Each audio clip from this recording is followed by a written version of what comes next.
Welcome to the Learning Pines YouTube. We hope this video helps. First, check that your iPhone supports iOS 17 or a later version. Look under Settings, then General, then About for model details.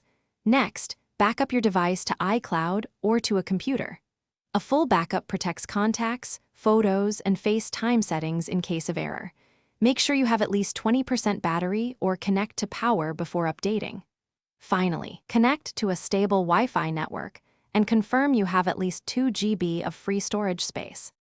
Open Settings, then go to General and select Software Update to check for iOS 17. If an update is available, tap Download and Install to begin downloading. Enter your device passcode when prompted to authorize the installation.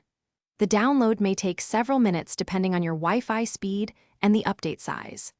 After download, tap Install Now or schedule the installation for later at night. Your iPhone will restart and display an Apple logo while the update installs. After the update, open FaceTime and sign in with your Apple ID if the app prompts. Check FaceTime permissions under Settings, then FaceTime and allow camera and microphone access as needed. Make a test audio or video call to confirm camera, microphone, and network stability. If you experience any issues, reboot your iPhone and try again. You can also review Settings General Software Update to reinstall the update or contact Apple support if problems persist after these troubleshooting steps. Thanks for watching. Consider subscribing if we helped you.